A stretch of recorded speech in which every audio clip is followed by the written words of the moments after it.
That's Mike. That's Mike. Kita ba?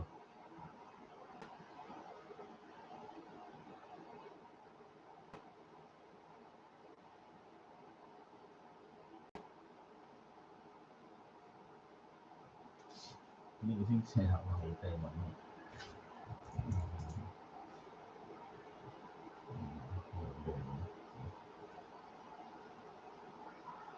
There. Hmm. So if I share my screen,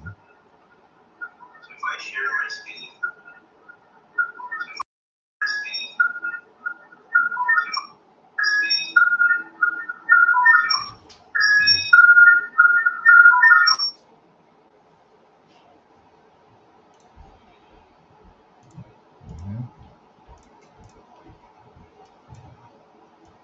this one.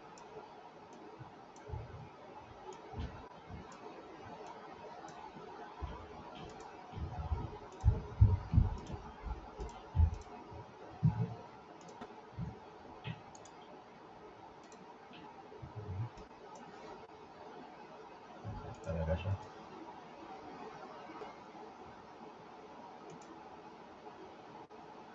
Talagang dark. Yeah.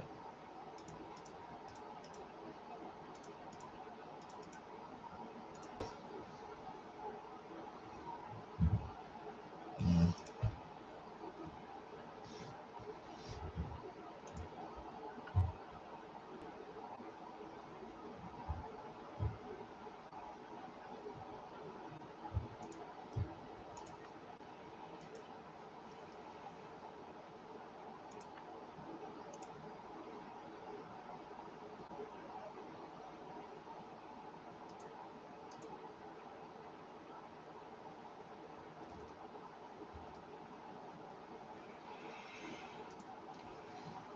Hindi ko ma-share eh.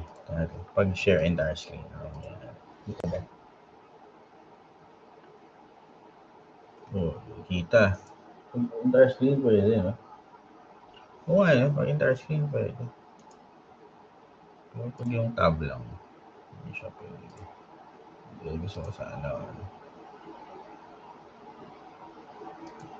pag window lang.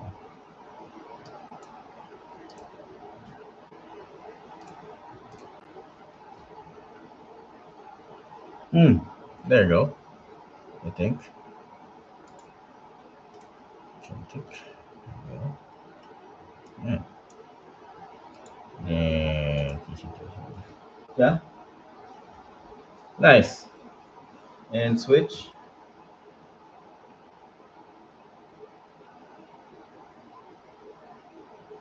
Nice. Okay. This looks good. All right. So hey everyone. Today I'm gonna be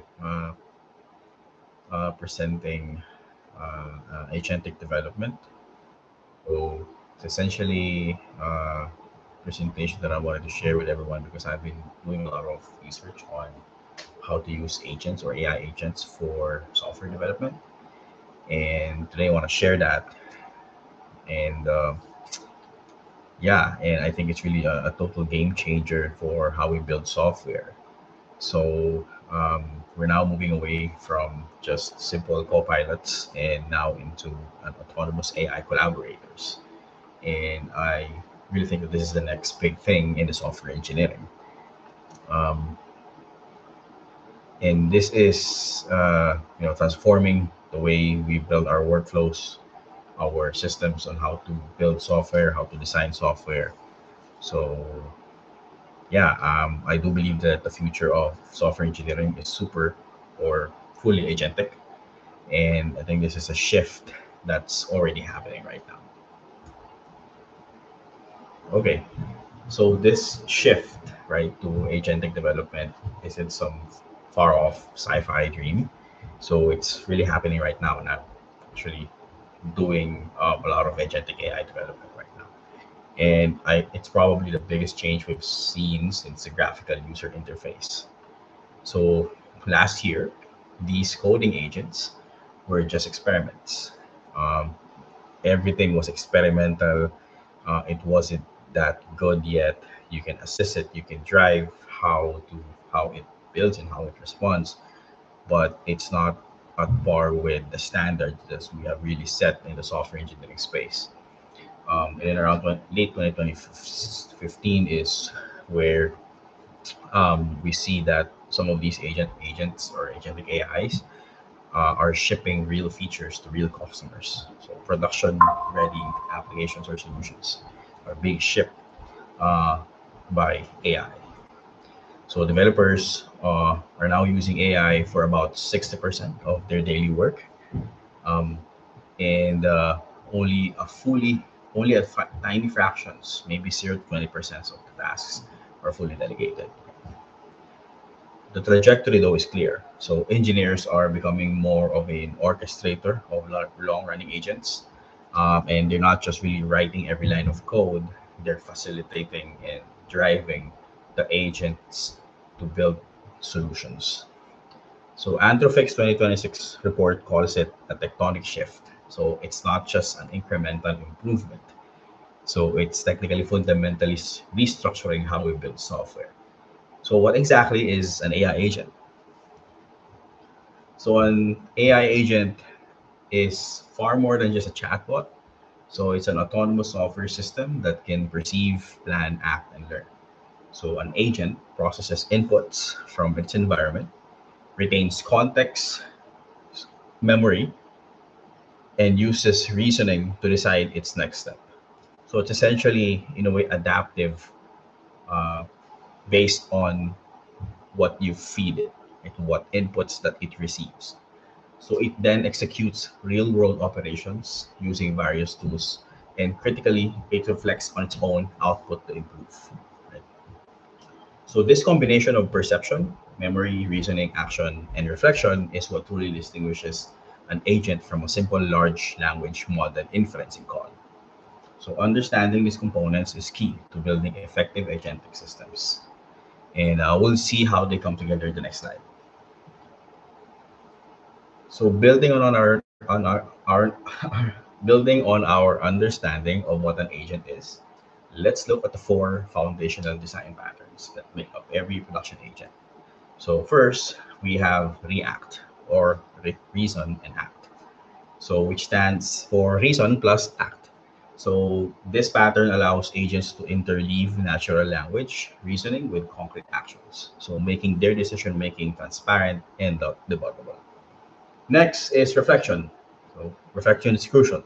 Agents review their own output, identify flaws, and refine results iteratively. So this process of iteration significantly boosts the quality of the output. So planning, the third, enables agents to break down complex tasks, right, into subtasks. So executing them strategically and adapting as needed. And finally, tool use. So agents are equipped with callable tools such as code interpreters, CLIs, API calls, callable APIs, and transforming them into systems that can perform real world operations. So these patterns are the building blocks, and they become even more powerful when agents work together, right, which we'll explore next. So while single agents are powerful, they're reaching their limits on complex tasks. So that's where multi-agent systems comes in. So unlocking 10x scale by having agents work as teams. So just like human software teams outperform solo developers, coordinated multi-agent architecture excels at long horizon tasks. So we typically see an orchestrator agent that breaks down high-level goals and delegates to specialized special agents, like a coder or a tester, right? And they all share the same context through a shared memory and communicate via standardized communication protocol. So this approach is delivering massive efficiency gains. So enterprise companies are seeing 40 to 60% improvements over single agent or human only frameworks. So this team-based approach is truly transformative, and it's changing the entire software development lifecycle as we see it. So moving on from multi-agent system, let's look at how these agents are totally changing the software development lifecycle itself. So agentic tools are basically collapsing the SDLC, turning processes that used to take weeks into just hours. So think about requirements gathering, right? That used to be weeks of meetings, but now agents can help generate specs in hours. This is a huge shift because the bottleneck isn't writing code anymore. It's about figuring out the right problems to solve and then making sure that the agent's output is actually good. So we're seeing automated test generation in minutes and documentation that just continuously auto-generated, which is pretty wild, pretty good. This really changes where we put our human expertise, and it leads us right into the rich ecosystem of tools that are making it all possible. So to achieve this accelerated SDLC, a rich ecosystem of frameworks has rapidly emerged to power agentic applications. So we have powerful orchestration frameworks like LangGraph for complex workflow, Crew AI for building collaborative multi-agent teams. Then there are agentic coding tools themselves, such as Claude Code, which is what I'm using, GitHub Copilot, which is one of the tools that I've used early on when I was just starting to incorporate agentic AI into my workflow. Um, and now we have tools like Cursor, Gemini, Grok, all of which are accessible via CLI, uh, and that plugs in onto an agentic development workflow, right? To end or to uh, to solve or to execute tasks.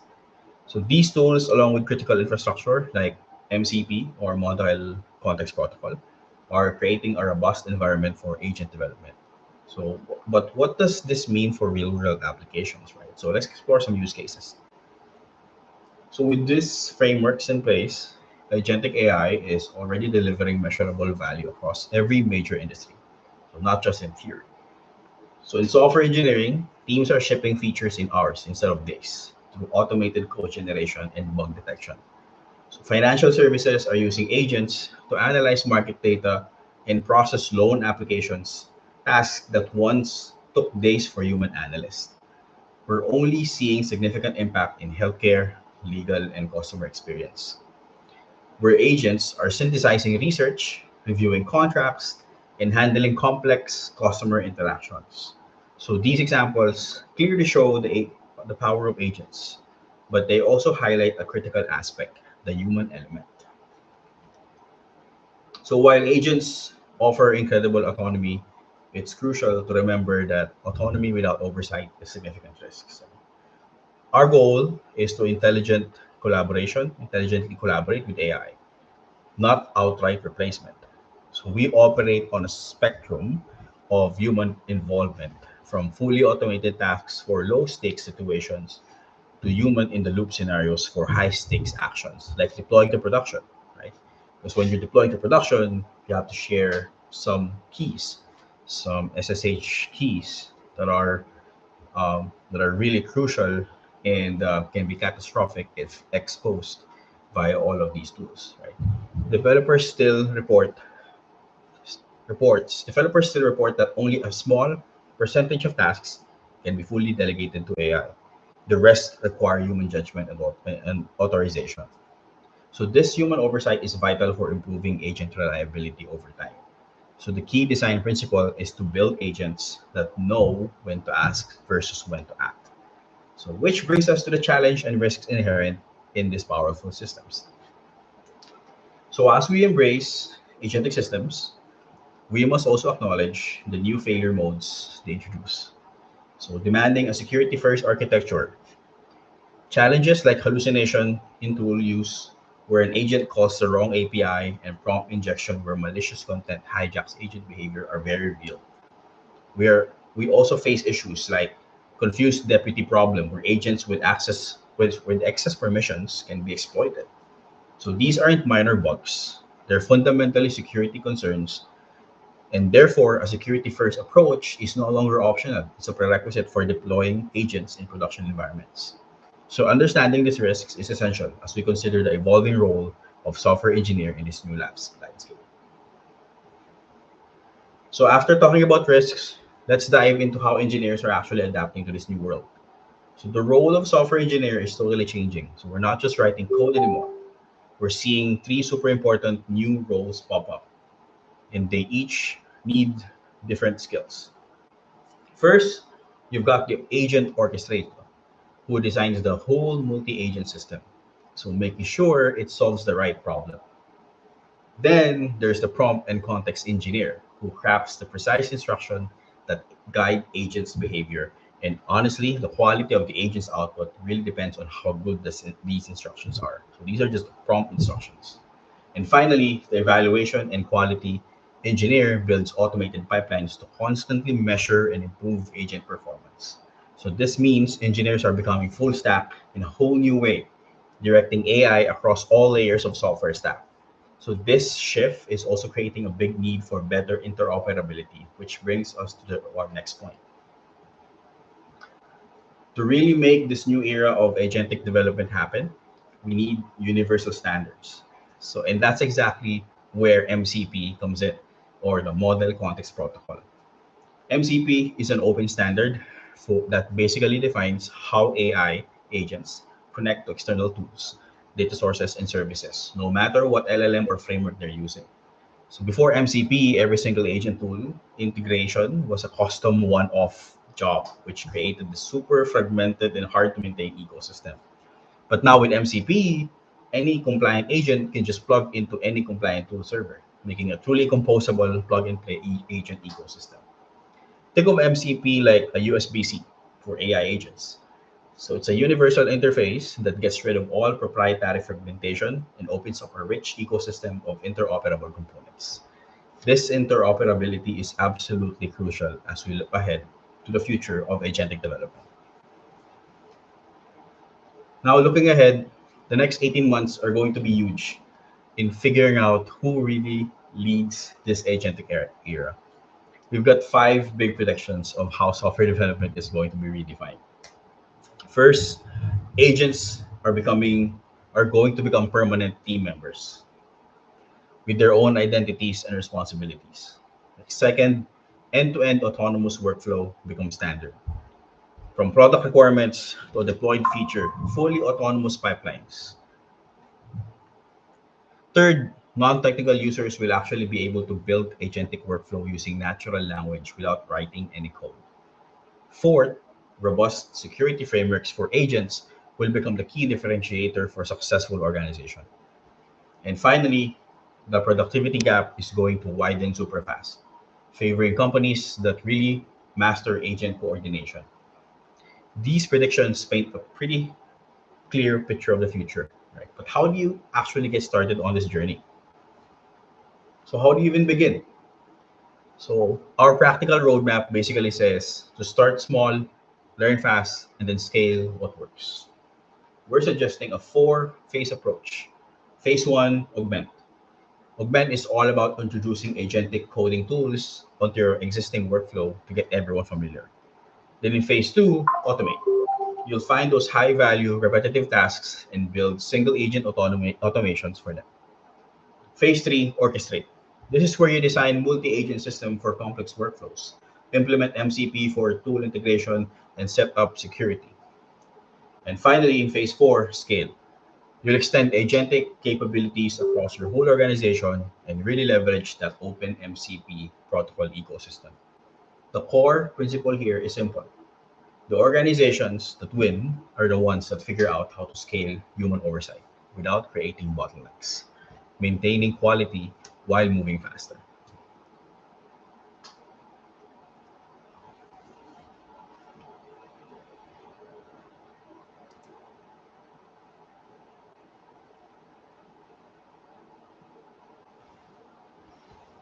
Thank you and have a good day.